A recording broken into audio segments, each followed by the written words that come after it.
Okay, so revision. Mm,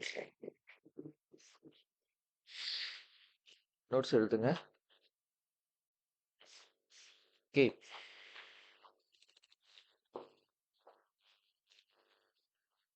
okay, கேக்குதாங்க? Okay, so பாருங்க, which of the following is a quadratic expression in one variable? Okay, so when we look at this, உங்களுக்கு சில rules தெரியணும். அவங்க கேட்கறது வந்து one variable. Okay, one variable na you must only have one alphabet. So look at D. D ல வந்து எனக்கு ரெண்டு alphabet இருக்கு. ஓகே, D ல எனக்கு வந்து ரெண்டு alphabet இருக்கு. ஸோ கண்டிப்பா D ஆ இருக்க முடியாது. புரியுதா? Okay. Next, when you look at another thing, they say it is a quadratic expression. So the word quadratic means xக்கு மேல வந்து 2 தான் இருக்கணும். xக்கு மேல 2 தான் இருக்கணும். So the quadratic means 2. Okay. So, but when we look at A, B and C, Cலயும் xக்கு மேல 2 இருக்கு. ரைட்டா? Bலயும் வந்து xக்கு மேல 2 இருக்கு. Aலயும் xக்கு மேல 2 இருக்கு. So இதுல எது answer? Okay. Now when you look at this, முதல் Aக்கு வருவோம். A is in a form of a fraction, right? Because it's 3x square. Okay. So, okay, இப்ப பாருங்க. Okay. So, நான் வந்து fraction அழிச்சிட்டு இந்த 3x square நான் மேல கொண்டு வந்தேன்னா என்னோட 2 வந்து நெகட்டிவ் ஆயிடும். புரியுதா? ஸோ இன் அதர் வேர்ட்ஸ் இதை வந்து நான் எப்படி திரும்ப எழுதலாம்? ஃப்ராக்ஷன் இல்லாம 3x நெகட்டிவ் 2 அப்படின்னு எழுதிட்டு -1 எழுதலாம். ஸோ நான் இந்த ஃப்ராக்ஷனை இந்த பெச்சகானை நான் அழிச்சிட்டு 3x ஸ்கொயர்வை நான் மேலே கொண்டு வந்தேன்னா அது நெகட்டிவா தானே மாறுது.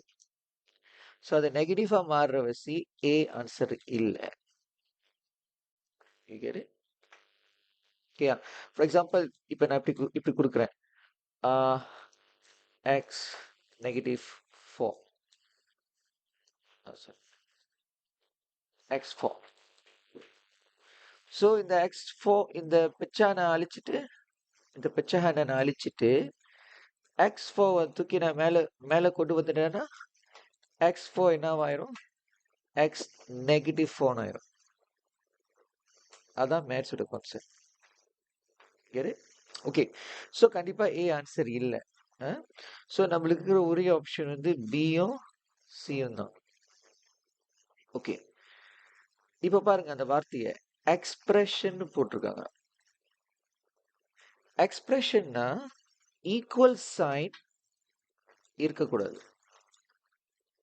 இருக்கவே கூடாது. ஸோ ஆன்சர் வந்து C. In other words quadratic அப்படின்னு இருக்கிற வாசி அந்த எக்ஸுக்கு மேல 2 தான் இருக்கணும். 1 வேரியபிள் இருக்கிற வாசி ஒரு ஆல்பபெட் தான் இருக்கணும். எக்ஸ்பிரஷன் அந்த வார்த்தை இருக்கிற வாசி ஈக்குவல் சைன் இருக்கக்கூடாது. You get it? Okay. Now, so இதுல என்ன உங்களுக்கு தெரியணும்னா எக்ஸ்பிரஷன்னா ஈக்குவல் சைன் இருக்கக்கூடாது. ஈக்குவேஷன்ஸ்னா ஈக்குவல் சைன் இருக்கணும். ஸோ 2 வித்தியாசம் இருக்கு. பாருங்க. Quadratic expression. பார்த்தீங்களா? Quadratic expression. ஸோ குவாட்ராட்டிக் எக்ஸ்பிரஷன்ல ஈக்குவல் சைன் இல்ல. ஆனா குவாட்ராட்டிக் ஈக்குவேஷன்ஸ்ல ஈக்குவல் சைன் இருக்கு. இதுதான் உங்களுக்கு தெரிய வேண்டியது. You get it now? So பாருங்க. குவாட்ராட்டிக் எக்ஸ்பிரஷன் எப்படி எழுதியிருக்காங்க? ax² plus bx plus c இந்த மாதிரி எழுதியிருக்காங்க. குவாட்ராட்டிக் ஈக்குவேஷன்ல ஈக்குவல் சைன் போட்டிருக்காங்க. So you understand now? Okay, that's it. So we go to example number 2. அதை லேட்டாக நான் அப்லோட் பண்ணோன்னே பார்த்து எழுதுங்க திருப்பி. ஓகேயா? உங்களோட டார்கெட் ஒரு நாளைக்கு யூ மஸ்ட் ஆக்சுவலி நீங்கள் எவ்ரிடே ப்ராக்டிஸ் பண்ணிக்கிட்டே வரும். ஓகேயா? Okay. Now we do expand 5m² equal to -5m bracketல 3 minus 4m in the general form. general form அப்படி சொல்லிட்டு. ஸோ இந்த கேள்விக்கு உங்களுக்கு என்ன தெரியணும்? ஜெனரல் ஃபார்ம்னா என்ன? குவாட்ராட்டிக் ஈக்குவேஷன்ல what is the meaning of general form? இதுதான் ஜெனரல் ஃபார்ம். இதுதான் இப்படிதான் எழுதுவாங்க ஜெனரல் ஃபார்ம். அதாவது ஏனா ஒரு நம்பர், அந்த நம்பர் பக்கத்துல எக்ஸ் ஸ்கொயர்னு போடுவாங்க. ஸோ பி வந்து இஸ் எ நம்பர், அந்த நம்பர் பக்கத்துல எக்ஸ் போடுவாங்க. சி வந்து இஸ் எ நம்பர் ஈக்குவல் 0. இப்படிதான் எழுதுவாங்க quadratic equation. Okay, so how you're going to do this one? Question இந்த மாதிரி கொடுத்துட்டாங்க. Okay, so இந்த மாதிரி கொடுக்கும் போது you must know some algebra basics. So now you will see this. Okay, உங்களுக்கு என்ன தெரியணும்னா பிராக்கெட்டுக்கு வெளியே என்ன இருக்கும் அதை எடுத்து பிராக்கெட்டுக்கு உள்ளார உள்ள நம்பரோட நீங்க டைம்ஸ் பண்ணணும். ஸோ நான் என்ன செய்ய போறேன்னா நெகட்டிவ். ஸோ நான் எழுதும் போது சிம்பிள், நம்பர், ஆல்பபெட் இந்த ஆர்டர்ல தான் நான் செய்யணும். ஸோ சிம்பிள் வந்து நெகட்டிவ், நம்பர் வந்து 5 times 3, ஆல்பபெட் வந்து M. ஸோ நான் எப்போதுமே இந்த ஆர்டர்ல தான் நீங்க எழுதணும். Simple, number, alphabet. புரியுதா? ஓகே. இப்ப -5m எடுத்து you already times with 3, உங்களுக்கு இது கிடைச்சிச்சு. இப்ப அதே -5m எடுத்து you have to times with -4m. So எப்போதும் என்ன சொல்லியிருக்கேன்? Simple, number, alphabet. So simple பாருங்க, நெகட்டிவ் அண்ட் நெகட்டிவ் உங்களுக்கு என்ன கிடைக்கும்? Positive. 5 times 4 20. m times m, m square.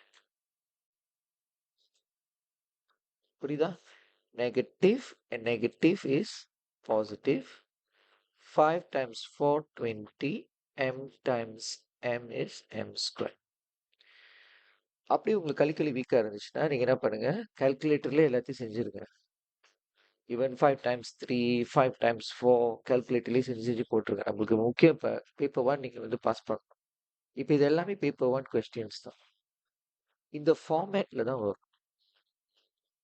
Okay, so இங்கே ஈக்குவல் சைன் ஆல்ரெடி இருக்கு, இங்கே வந்து 5m ஸ்கொயர் இருக்கு.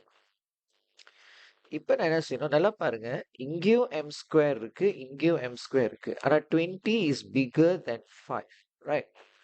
So I move the smaller number to be beside the bigger number.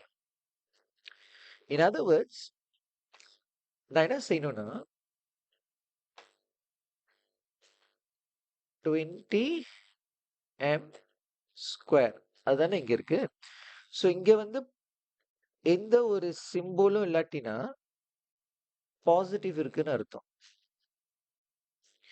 So ஒரு பாசிட்டிவ் 5m ஸ்கொயர் வந்து இந்த இடத்துலேருந்து இந்த இடத்துக்கு நீங்க கொண்டு வந்தீங்கன்னா ஈக்குவல் சைனை தாண்டி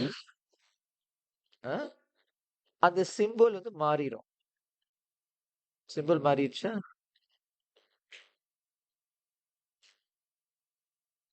மித்ததெல்லாம் சேமா தான் இருக்கு. ஏன் சிம்பிள் மாறுது? ஏன்னா ஏற்கனவே இங்க பாசிட்டிவ், நான் ஈக்குவல் சைனை தாண்டி இங்க கொண்டு வந்த வசி இங்க நெகட்டிவ் ஆயிடுச்சு. ஓகே, ஸோ இந்த நெகட்டிவ் 15m இன்னும் இங்கே தானே இருக்கு, இன்னும் அதே இடத்துல தானே இருக்கு. Negative 15m plus 20m square 5m தூக்கி நான் இங்கே கொண்டு வந்துட்டேன். ஸோ இப்போ இந்த ஈக்குவல் சைனுக்கு இந்த அண்டை ஒண்ணுமே இல்லை தானே. ஒண்ணுமே இல்லாட்டினா இங்க நான் 0 போட்டுடலாம். புரிஞ்சா? Okay, now what you do, you need to solve this one.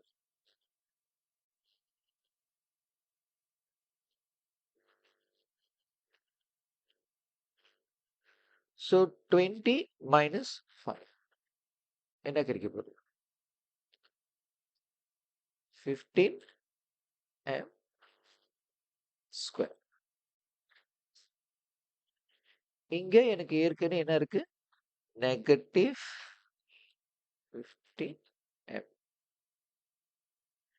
இது வந்து plus. Okay, because 20 minus 5 15. 20 is a bigger number. Bigger number பக்கத்துல உள்ள symbol நான் எழுதிட்டேன். இது எப்படி இருக்கு? ஸோ இப்படி உள்ள கணக்க நம்ம என்ன செய்ய போறோம்னா ஜெனரல் ஃபார்ம்ல எழுதணும். ஜெனரல் ஃபார்ம்ல எழுதுறதுக்கு உங்களுக்கு இப்ப என்ன தேவைன்னா மொத 15m ஸ்கொயரை தான் நீங்க முத எழுதணும்.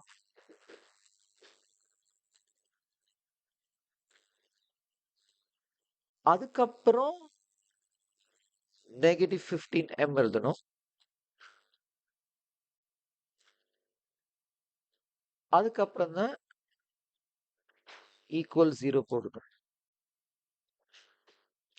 ஸோ அந்த ஆர்டரை பார்த்தீங்கன்னா மொத ஆல்பபெட் ஸ்கொயர், அப்புறம் ஆல்பபெட், அப்புறம் ஈக்குவல் 0 இப்படிதான் வரும். எந்த ஒரு ஆல்பபெட் அவங்க ஸ்கொயர் பண்ணி முத எழுதுறாங்களோ அதே ஆல்பபெட் வந்து ரெண்டாவது வாட்டி எழுதும் போத சிங்கிளா தான் இருக்கு, 2 இல்லாம. You get it? Okay. So your answer should be B.